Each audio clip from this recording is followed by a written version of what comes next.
Si tu manques de mandat, tu n'as pas un problème de prospection. En réalité, tu en as quatre problèmes, beaucoup plus profonds. Et je vais t'expliquer quels sont les problèmes. Comment les diagnostiquer, comment savoir qu'il y a un problème, comment les résoudre, donc étape par étape. Et je vais tout te donner. Et donc, mon objectif, c'est qu'à la fin de la vidéo, tu puisses résoudre un de ces problèmes et ne plus jamais avoir un manque de mandat.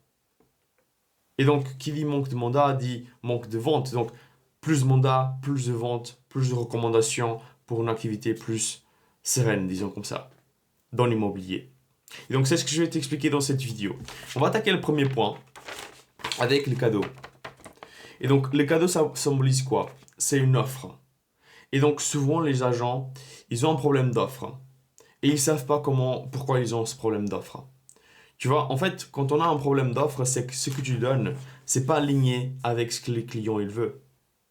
Et donc, je te donne l'exemple. Dis-moi la dernière fois que tu as acheté, par exemple, une perceuse ou un outil, en fait, pour la maison. Tu vois, moi, en fait, récemment, j'ai acheté une perceuse. Et j'ai compris, en fait, c'est le problème d'offre, hein, là. C'est pour ça que j'ai compris cela. Parce que, en fait, j'avais besoin de la perceuse. Mais c'était pas juste pour avoir la perceuse. C'était pas juste pour faire genre que voilà, j'ai tous les outils ou voilà. Non, j'avais besoin de la perceuse parce que je voulais faire un trou dans le mur pour mettre un cadre d'une photo. Tu vois, le rêve, l'objectif final, c'était de faire un trou pour mettre le cadre. C'était même pas faire le trou, c'était mettre le cadre dans le mur pour faire une photo, pour mettre une photo. Ça, c'était mon objectif. Tu vois. Et ensuite, j'ai pensé, mais qu'est-ce qu'il va mettre un, comment est-ce que je dois faire? Ok, je dois mettre un trou. Waouh, comment est-ce que je dois mettre un trou? Pas avec les mains. J'ai besoin d'une perceuse. Et je suis allé chercher la perceuse. Et tu vois, le processus, maintenant, on doit faire un peu l'inverse comme ça maintenant. Souvent, ce que tu vends, c'est pas aligné avec le rêve du client. Et comment est-ce que tu vas le diagnostiquer? Tu vas le voir quand ce que tu offres, ton service par exemple, tu vas dire j'ai une estimation gratuite, ou tu vas dire un truc de genre, et la personne va dire ouais, pas intéressé. Quand il y a beaucoup de personnes qui te disent qu'ils sont pas intéressés, il y a un problème d'offre. Parce que ce que tu vends, ce que tu donnes, n'est pas aligné avec ce qu'ils veulent. Surtout si c'est des vendeurs qui sont déjà en train de vendre leurs biens. Si c'est ça, c'est que tu fais vraiment un problème d'offre. Et c'est ce qu'on va voir comment résoudre ça. Ok. Donc, premier point de l'offre, très important, très important, c'est le rêve du client. Ne pense pas à ce que tu vas faire, à ton plan de marketing, à tes annonces, à tes sites. Tu auras plein de sites. On s'en fout de ça. C'est vraiment le rêve du client. Qu'est-ce que lui il veut avoir? Souvent, tu vois, les agents, souvent, ils pensent que les clients, ils veulent juste vendre au meilleur prix, le plus vite possible. Souvent, c'est ça. Souvent, c'est ça. Voilà. Souvent, ça, c'est l'objectif. Ils veulent faire un bénéfice. Ils veulent aller quelque part. Mais souvent, ça, c'est lié avec un autre objectif qui est beaucoup plus loin, qui est en fait vraiment la motivation de tout ça, qui est vraiment le pourquoi qu'ils ont pensé à vendre la maison. Et c'est ce que tu dois cibler en fait dans ton offre. Souvent, c'est acheter un autre bien. Souvent, c'est acheter un, un bien en ville, un appartement, peu importe. Mais ça, c'est leur rêve. Et donc, tu dois parler de leur rêve avant de parler de ce que tu dois offrir, ce que tu vas offrir. Première chose de l'offre. Deuxième chose, c'est d'expliquer comment tu l'as déjà fait avec d'autres personnes. Ça, c'est avec des témoignages, des avis clients, des cas de clients, où tu vas expliquer qu'est-ce que tu as fait avec un client spécifique. Donc tout ça, ça va montrer que c'est possible de faire cela, ce que tu donnes comme offre. Et ça, c'est hyper important parce que quand les personnes, ils ont confiance en toi et ils ont un rêve du client que toi, tu parles de ces rêves-là et ils sont vraiment 100% alignés avec toi, c'est là que tu auras des clients qui seront intéressés. C'est là que tu as justement compris, diagnostiqué et attaqué le problème de l'offre. Et donc ça, c'est le premier point. On a résolu ce premier point. Le deuxième point, ça vient avec le premier. Et donc, une fois que tu as une bonne offre, le plus intéressant, c'est de faire cette offre-là compréhensible. Tu dois montrer aux personnes que c'est une offre, ok? Et eux, ils doivent comprendre que c'est une bonne offre. Donc, ton vocabulaire, ce que tu vends, doit avoir le même sens pour ton client que pour toi. Ou même, en fait, toi, on s'en fout de ce que tu penses et de comment tu parles. C'est le client qui est intéressé, et donc c'est comme ça que tu dois parler avec lui. Tu ne parles pas souvent leur langage, et c'est pour ça que tu as un problème de bon message. Donc ça, c'est un manque de bon message. Et comment le diagnostiquer? Souvent, les gens, ils vont te demander des questions. Quand ils te demandent des questions par rapport à ton offre, tu sais qu'il y a un problème. Moi, j'avais un problème comme ça aussi. Je vais t'expliquer un peu mon histoire. C'est que j'avais une offre pour mes agents immobiliers. Et j'ai expliqué justement que j'arrivais à avoir des mandats, des prospects vendeurs de très haute qualité. Et qu'eux, en fait, ils avaient presque pas besoin de faire justement le suivi, et d'appeler et tout ça. Parce que c'était vraiment très très qualifié. Et c'était avec une vidéo de 60 secondes. Et la plupart des personnes pensaient que la vidéo de 60 secondes, c'était une vidéo de présentation de leurs biens, ou c'était une vidéo que je faisais avec eux, j'allais me déplacer et tout ça. Et alors que non, en fait, la vidéo de 60 secondes, c'est une vidéo qui peut être faite avec le téléphone, avec un webcam. Euh, et c'est l'agent qui le fait, et moi, je fais tout le reste, tu vois. Et moi, j'avais un problème de message. Ce que je disais, en fait, la manière que j'articulais les choses, c'était pas ce que eux ils pensaient, ce que eux ils avaient comme vocabulaire.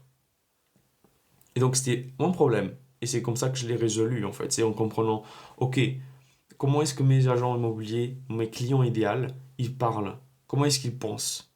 Et bah, je vais utiliser ces vocabulaires-là. Je vais parler à eux, en fait, en spécifique. Et c'est ce que tu dois faire également. Comment le faire? Très simple. Première chose, c'est définir ton client idéal. Vraiment, définis tous ses objectifs, définis tout ce qu'il veut avoir, euh, sa manière de penser, ce qu'eux ils utilisent comme mot en fait. Et même chose pour ton anti-client, disons. Donc, tu vas faire la même chose pour ton client que tu veux surtout pas avoir. Et donc, tu vas avoir le client rêve et le client que tu veux pas avoir. Et donc, tu sais que tu dois attirer le premier et éloigner le deuxième. Et quand tu fais ça, en fait, tu vas déjà avoir un changement de pensée, de manière de parler. Et donc, tu vas faire ton offre alignée pour cette personne-là. Pas pour cette-là, mais pour cette personne-là. Et tu vas parler juste à cette personne-là. Ça, c'est le but. Et une fois que tu fais ça, normalement, les gens, en fait, ils vont savoir qu'est-ce que tu parles, qu'est-ce que tu offres. Ils vont pas se demander des questions, ils vont être intéressés ou pas. Mais ils vont te donner directement la réponse. Et ça, c'est intéressant pour toi. Bien sûr que c'est un travail qui continue, mais vraiment le plus important, c'est vraiment de définir qui est la personne que tu veux attirer et la personne que tu veux éloigner. Et parler à cette personne juste. Ok, ça c'est le deuxième point. Le troisième point, et alors, le quatrième c'est même le plus important, je dirais, mais le troisième point, c'est aussi très important. Le troisième point, en fait, c'est il y a un cerveau. Alors, si tu veux pas ce que c'est un cerveau, il y a une idée. Ok? Et souvent, ce qui se passe, c'est que les agents immobiliers ils restent un peu stockés, ils restent un peu bloqués.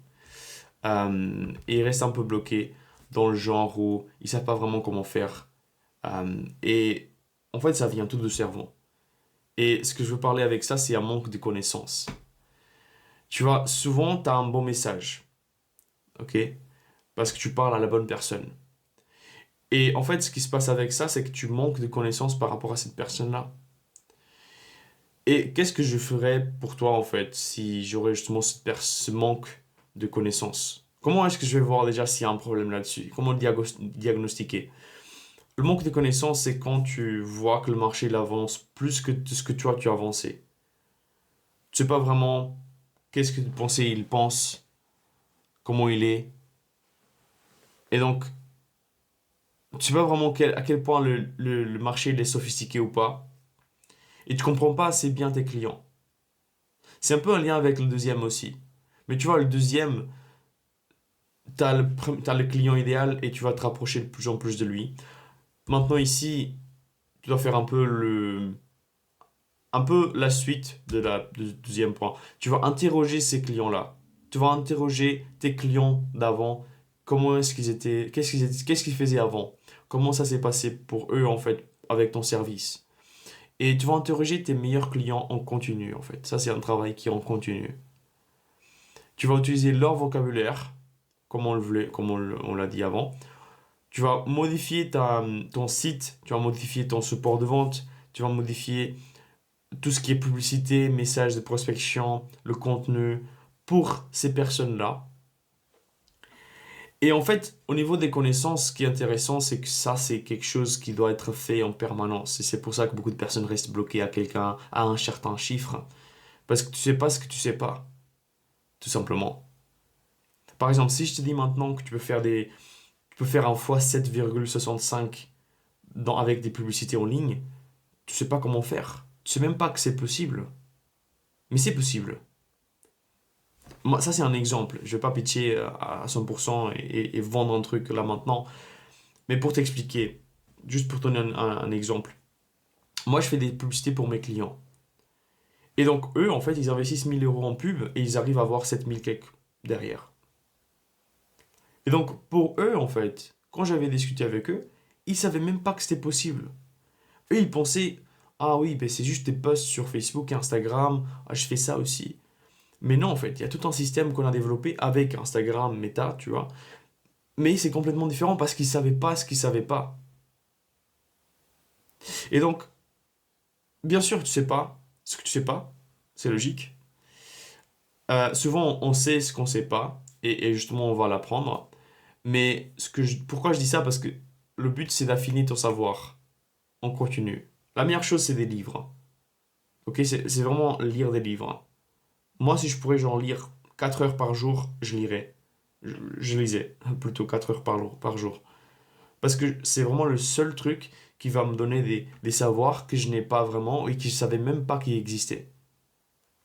Donc je t'invite à faire la même chose, à affiner ton savoir, en plus d'interroger tes clients, de voir ce qui se passe, comment le marché il change, et d'être toujours là en fait, toujours à t'améliorer en continu. Mais voilà. Et si jamais si t'es intéressé par rapport à ce que je fais avec mes clients au niveau des pubs, au niveau des systèmes que je développe pour eux, en fait, c'est un service que j'offre complètement. Normalement, ça marche juste pour des agents qui font déjà de chiffres avec de la pige, de la prospection, qui ont des résultats, et qu'ensuite ils veulent faire encore plus. Surtout des agences ou des personnes qui veulent vraiment développer leur équipe et tout ça. Donc, si tu veux, il y a un lien en description, tu peux aller le cliquer pour fixer le rendez-vous avec moi. Je vais mettre également une vidéo qui explique ce que je fais, comment je le fais. Mais voilà, le quatrième point, c'est c'est un manque de volume. Tu vois, il y a quelques prospects, il y a beaucoup plus de personnes là. Il y a deux personnes, maintenant on va beaucoup plus de personnes. Et en fait, si les trois choses elles sont couchées, si les trois choses tu les as fait, tu les as bien fait, tu n'as qu'une seule chose à faire, c'est d'en faire plus. Ok. Mais comment faire plus? Souvent on est bloqué. Souvent on ne sait pas comment faire plus. Je vais t'expliquer comment le faire. Mais déjà, comment diagnostiquer ces problèmes? Tu vois, l'analogie que je voulais te donner, c'est la loi des statistiques en mathématiques. Pour ceux qui savent pas, moi je suis ingénieur, donc j'aime bien parler avec des chiffres et j'adore les chiffres parce que c'est ce qui est vrai en fait. Tu vois, les maths, c'est jamais faux. Donc, tu sais que c'est vrai ou pas. Et du coup, en fait, la loi des statistiques, elle montre que le plus de fois tu fais une chose, je vais te donner un exemple de tirer la monnaie. Tu vas te faire pile ou face. Quand tu fais pile ou face 3 4 fois, peut-être trois fois pile, une fois face. Et donc, c'est pas vraiment 50-50, même si la probabilité c'est 50%. 50%. Mais écoute, quand tu fais 1000 fois, la probabilité se rapproche de 50%. Et donc, ici, c'est la même chose. Quand tu fais 4 5 fois, quand tu envoies 4 5 messages, quand tu fais 4 fois, 5 fois la pige par semaine, par exemple, ou par jour, tu vas voir qu'en fait, Tu auras des non, tu auras des oui, peu importe. Mais tu vas te sentir un peu biaisé, disons. Parce que le moins tu fais, le plus il te ressemble, tu auras des non. Alors que c'est pas vrai, tu sais même pas, t'as pas vraiment un chiffre conséquent pour savoir si ça marche ou pas. Ça, c'est la analogie que je vais te donner pour t'expliquer quoi ça correspond, le manque de volume. Mais maintenant, comment savoir que tu as un manque de volume? Ça, c'est très simple. Quand tu vois en fait que tu fais pas assez, tu as un manque de volume, ok? Quand tu vois que tu fais beaucoup et tu as déjà beaucoup de rendez-vous et tu as déjà beaucoup de choses qui se passent, bah tu fais déjà le bon chiffre. Il faut juste continuer et améliorer ce que tu fais déjà. C'est logique, non? Parce que si tu fais plus alors que tu es déjà avec plein de rendez-vous, ça sert à rien. Par contre, si tu fais beaucoup de rendez-vous, mais que la plupart des rendez-vous sont de la merde, c'est un manque de qualité de lead, c'est un manque de qualité quelque part, il y a un problème au niveau de ces points-là également, bah là, il faut résoudre ça pour que tu puisses avoir un peu plus de temps, peut-être pour la famille, tu vois, et avoir des rendez-vous qui sont bien, vraiment qualifiés. Donc ça, c'est un autre problème. Mais quand tu auras beaucoup de rendez-vous qui arrivent, là, tu n'as pas de problème de volume. Mais quand tu n'as pas assez de volume, quand tu n'as pas assez de rendez-vous, quand tu veux avoir plus simplement et que tu as plus de temps, et que tu te dis, ouais, bah, écoute, je veux faire plus, là, tu as un manque de volume. Ok? Et donc, soit tu as plusieurs options. Ok? Soit tu peux faire plus de la pige et plus de prospection de terrain ou plus de flyers. Les flyers, il faut vraiment faire beaucoup, ok? Pour avoir une bonne, euh, une bonne loi de statistique, disons comme ça. Mais quand tu fais plus de ces choses-là, tu vas voir que tu vas être un peu limité. Que ce soit en temps de prospection, que ce soit en maisons qui sont en vente, parce que souvent, ce qui se passe, c'est que tu vas juste faire la pige pour les maisons qui sortent déjà, qui se mettent en vente. Et donc là, c'est déjà trop tard, parce que le mandat, il est déjà rentré, ou souvent la personne ne veut pas du tout faire avec un agent ou une agence. Elle est vraiment... C'est très compliqué de la closer. Et donc, tu as une autre méthode qui est très intéressante en 2025. Et si tu ne le fais pas encore, je t'invite vraiment à voir plus de mes vidéos pour vraiment savoir comment le faire. Mais c'est simplement utiliser les publicités sur Facebook, Meta. C'est vraiment le meilleur endroit pour commencer. Je t'invite à voir comment le faire. J'ai un tutoriel complet sur ma chaîne YouTube de comment le mettre en place complètement. Et pourquoi c'est important ça? Parce que Meta, tout le monde est sur Meta.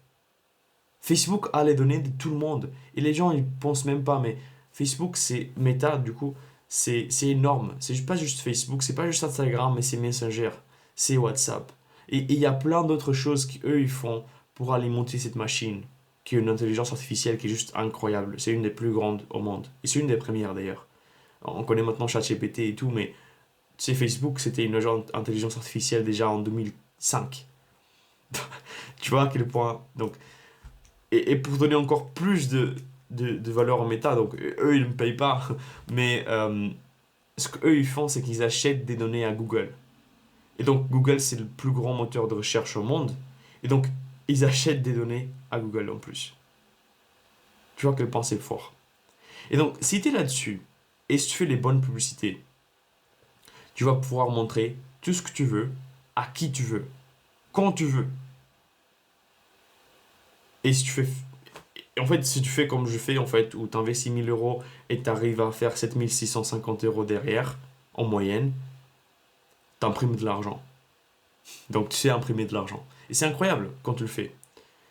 Et donc voilà, c'est ce que je te recommande. Si jamais il y a un manque de volume et que tu fais déjà plein de choses, qu'est-ce qu'il faut faire après? Fais des publicités, fais des meta-ads. Si tu ne sais pas comment les faire, à nouveau, va en description, je ferai un appel avec toi, je vais t'expliquer ce que je fais avec mes clients et ce que je préfère pour toi. Ou sinon, te donner tous les conseils que toi tu pourrais faire et pourrais appliquer pour avoir ce genre de résultats également. Allez, ciao!